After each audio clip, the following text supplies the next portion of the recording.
There it is. Welcome to Prep Rally. I'm your host, Chip Souza, the sports editor of the Arkansas Democrat-Gazette. I'm joined today by NWADG sports writer Scottie Bordelon, who will help me put a full court press on high school basketball this week as state tournament play begins all across Arkansas.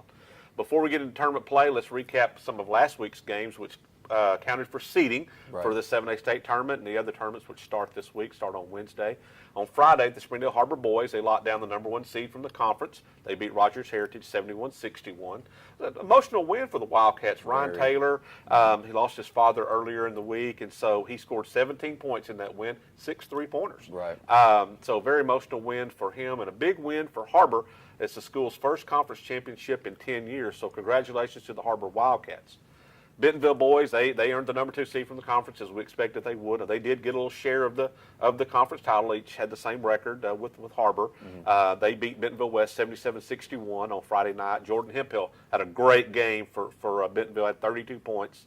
And how about Fayetteville? The Red Hot Bulldogs, they won their 6th game in a row, knocked off Van Buren by 5, but the 5-point margin of victory wasn't enough to help Fayetteville leapfrog Van Buren to get that #3. So Van Buren kept that #3 seed, and Fayetteville will be the #4 at the state tournament. So, boy, the Purple Dogs are not a team I would want to be seeing right now. They are red hot.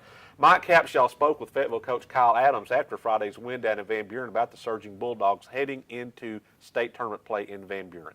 All right, Coach, 6 wins in a row. What's been going right for you guys so far these last few weeks? Biggest thing is defensively. I think our kids have stepped up defensively, and we've got a lot of guys going right now. Quinn Shock is just an absolute stud on the defensive end of the floor, and he's so physical and he's more athletic than people think. So, and he's just got that relentlessness to him that he never gives up on the ball. And he's not the only. I thought John Conley guarded well. I thought Braden Simon guarded well tonight. I was really proud of him. On the girls' side, the Fayetteville Lady Purple Dogs, they ran the table in the 7A West, a perfect 14-0 season. They beat Van Buren on the road Friday night, 47-38. Marked the 9th time in program history that Fayetteville has gone undefeated in conference play. That's incredible. Remarkable. I did not realize that.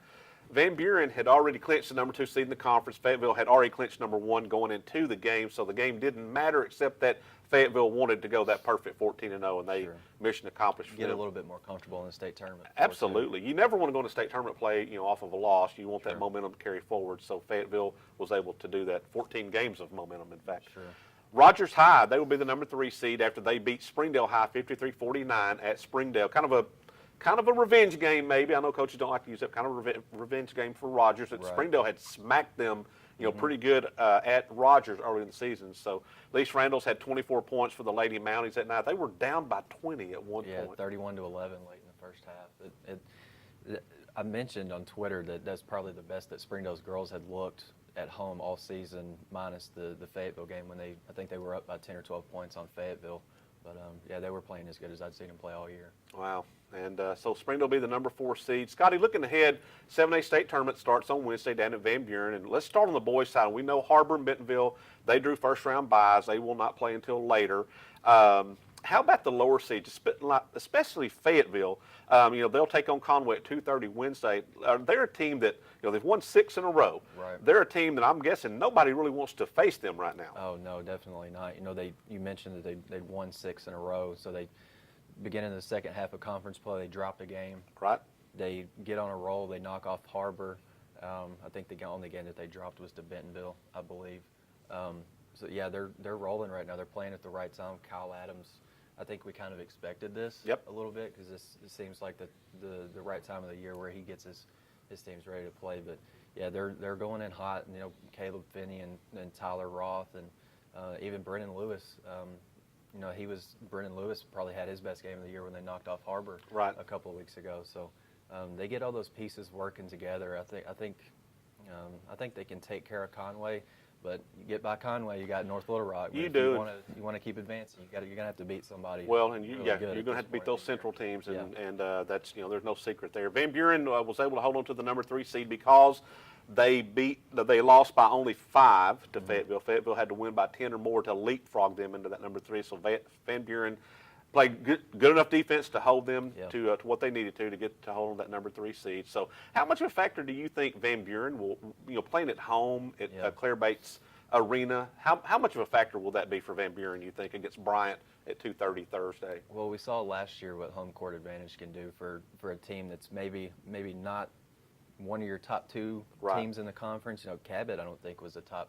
No, it may have been a 2 or 3 seed Right. last year, but I mean, you get to play, you don't have to travel anywhere. Right. You just sleep in your own bed at night. Student section will be in Students- full force. Student section will be out, and I think people are excited just to have it in Van Buren. I don't think they've had anything like this down there. And It's been a couple of years, been a few yeah, years. in I a think few years, probably so- 6, 7, 8 years. So. yeah, so I think the excitement level is definitely going to be there, and it's not like these Van Buren teams are the 4, the 5, or the 6 seed. Like on the girls' side, they're the 2 seed. Right. On the boys' side, there's a 3 seed. So there's a legitimate chance Right. for them to advance. Win that opener. Yeah, and win the opener. And maybe that home court advantage can help them out when they're playing a team that's maybe one of those 1 or 2 seeds. Well, I know that Van Buren student section will bring it. They are in my opinion, my humble opinion, which doesn't count for much, but in my opinion, they are the best student section that there is out there. They bring it every single game. Rogers Heritage, Bentonville West, they are the 5 and 6 seeds, and they both face tough openers on Wednesday. Heritage will take on Cabot at 8:30. They get the late game Wednesday night, and West will play Little Rock Central at 5:30. How do you think Heritage and West will stack up in their games?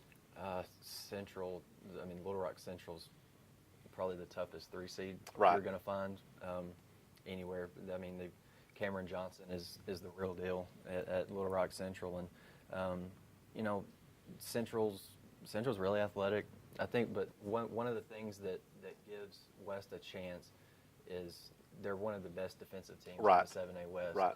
You know, They'll squeeze that tempo down. Yes, they played Springdale to a 1-1 game after 1 quarter, and Right. Springdale's not the greatest offensive team, but 1-1, it's as in not 1-on-1, 1-2-1. yeah, I mean, just didn't allow Springdale anything. So I mean, might throw some zone at them. Gabe Hornsby's going to have to be really big. They're going to have to. I mean, they're a really good offensive rebounding team, so they'll really have to hit the boards hard and just kind of offset maybe some of Central's athleticism. On the girls' side, Springdale High opens play Wednesday against Cabot, a team that they've already played earlier this season. Scotty, Lady Bulldogs are coming off of a game in which they saw a 20-point lead evaporate. Yeah. How will they respond to that, you think? I think they'll bounce back. I think Heather Hunsucker's, she's telling her team it's a one-game season. I know a lot of coaches are telling their teams that, but it's really a one-game season now, and you've got a winnable game. You're not playing a Fayetteville or a Little Rock Central or a North Little Rock or a Van Buren. I mean, it's a winnable game. These two teams have seen each other before this year. Both teams are probably a lot better than they were in November. But you always like your chances when you got a player like Marquisha Davis, even though it'll She's be a game changer. Yeah, it'll be her first state tournament game, her first super meaningful action on the varsity level. But yeah, I think you got a player like her, you got a chance. I think she's somewhere around 16-9 per game in conference. So I don't know if Cabot may not have a player that can match up with her one-on-one, but they'll probably throw some different looks at her. Should be a great tournament opener. Bentonville, they'll take on Northside at 4 o'clock Wednesday, and HAR-BER gets the late Wednesday game against Conway. Fayetteville girls won't take the court until Friday because their first-round bye. They'll get the winner of the Conway-HAR-BER game. I was going to mention this, kind of an interesting side note. Fayetteville's won 27 games this season. One of the games that they won is Duncanville, Texas, always a powerhouse. Duncanville girls have also advanced to the Final Four in Texas. They only have 2 losses, so one of them was to Fayetteville. So that tells you just how strong this Fayetteville girls team is. Scotty, we know Fayetteville's going to be the favorite to win the 7A, but who are some of the other girls teams to watch in 7A this week? Well, aside from Fayetteville in the West, you've got Van Buren, obviously playing on their home floor. Jamie Lynn Kinney, she's a Belmont commit. Yep. I think for a couple of years she'll be in junior, Belmont. I believe. Yep. I think she's in the top 5 in the conference in scoring, and she's also had multiple games where she's over 10 assists as well. She's got some shooters, so she sets her shooters up really well, gets really easy points. But from the Central, I think you've got Little Rock Central, who's got 2 girls right now that are signed to play SEC basketball at Mississippi State and Auburn. And they've got another Division I talent that's kind of coming off of an injury. She's played late. Well, they're loaded. Yes, they are very loaded. And then we know Conway will be good. They're well coached. Ashley used to be Hutchcraft Was a great player and is a great coach at Conway, so we know they'll be in that mix. Oh, for sure. Yeah, Conway and Fort Smith Northside, they're traditionally there. You know, with the games being played also in Van Buren, Northside will travel well. They'll have a lot of fans. Right. Yeah, and North Little Rock's another team that I think you need to look for. They've got a 6'1" junior forward, Yomira Morris. She's tough. She's a lot to handle. They've got another 6'1" forward that's I believe a senior. So a lot of size. A lot of great games will be played this week down at Van Buren. Again, that's the 7A state tournament. Starts on Wednesday at 1 o'clock. There'll be Wednesday, Thursday, Friday, Saturday, and then of course, the semifinal winners will advance to Hot Springs to the state finals. We'll take a break here. When we come back, we'll take a look at the schools in lower classifications who are also in tournament play this week, as well as a team that's already won a state championship. Let's take a look now at some of the great photography work that our NWADG photo staff has gotten over the past week.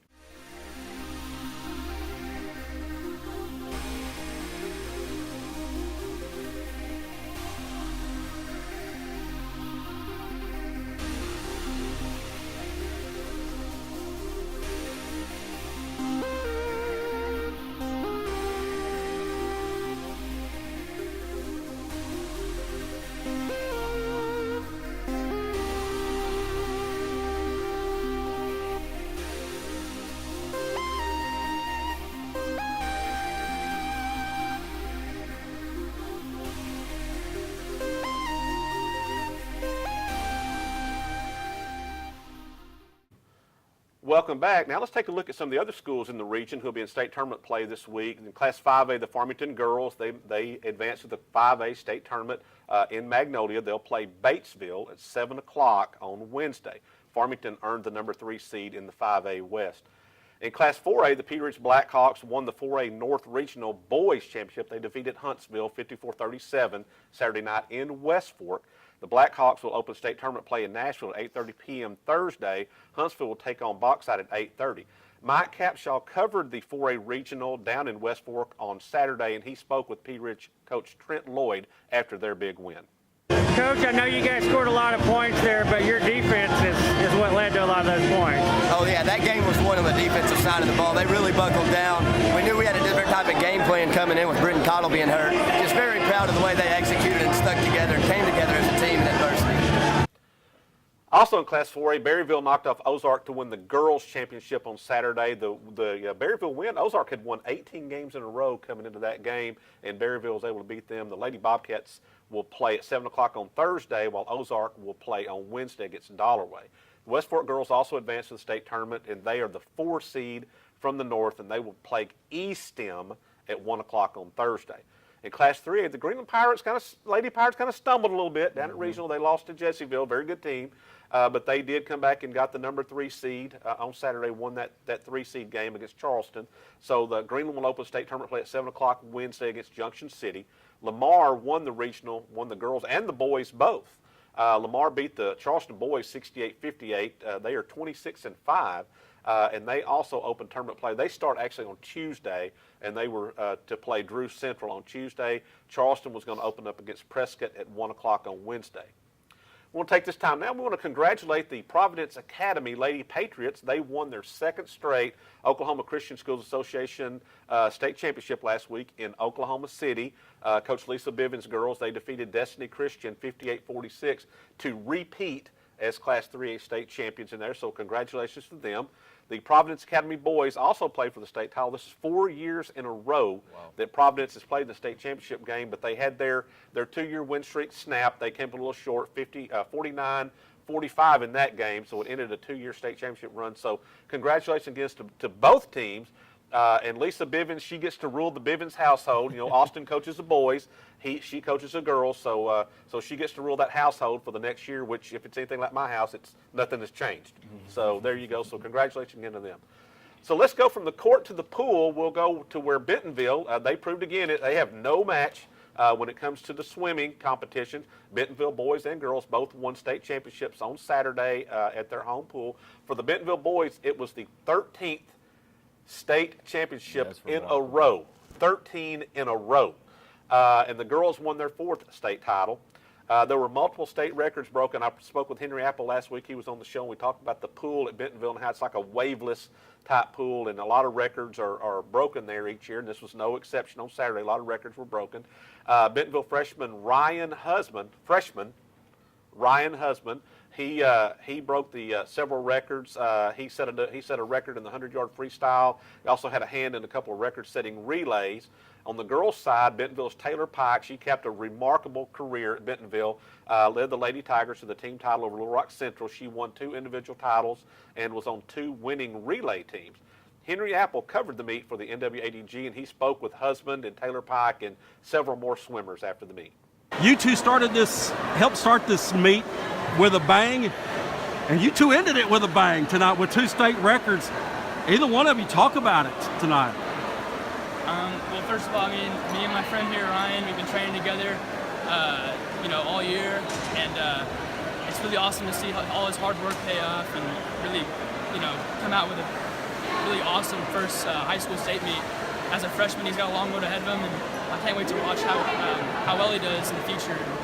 For myself, it's just really great to see how all these 4 years of hard work and determination has really paid off in my final high school state meet with great swimmers like Ryan by my side and all my other teammates combined. It's just there's no better way to end my career. And there's a lot running through my head right now, but what stands out to me is that I knew I wanted definitely win a championship my freshman year, and we did that, and I never thought that I could honestly get a state record. Just as you pictured it, a 4th straight state title, and you cap it off with a state record. That's right. What goes through the mind now knowing this was your last high school meet? Well, I was just really wanting to win it for the team today, and when we all were together, and I knew on that last relay that we really had a chance at that state record, but I also knew that I had a chance at the 100 freestyle record in that relay, but what I was really focused on was our relay all together and us trying to get that record and us trying to win that last event. And I told the girls that if we all did our times and we all did the best we could do, we could have an awesome relay, get the state record, and we could do really great. And I think it was just a great way to finish my high school career with my Bentonville high school girls getting some state records, getting another state championships. Yeah. In the 1A, 5A portion of the meet, the Haas Hall girls, the Fayetteville Haas Hall girls, they swam away with their 2nd consecutive state title. It's the Thomas sisters, Luciana and Martina. They each won 4 individual events, and they were also on a pair of winning relays. So in the, I believe, 7 or 8 different events in that swim meet, Haas Hall was the #1 on the medal stand, I think, in like 6 of the 8 or something like that. I mean, they dominated. 2 of the events they didn't win, Haas Hall Bentonville's Haley Pike, she won the 100 and the freestyle, so it was all about that Haas Hall on the girls' side in the state swim meet. The Lady Mastiffs, they had 340 points to easily outdistance Pulaski Academy for the state championship. So that's it for this week's show. The NWADG will have full coverage of all tournament action this week across the state as teams try to punch their ticket to Hot Springs. For all of us here at the NWADG, thanks for joining us, and we'll see you next time on Prep Rally.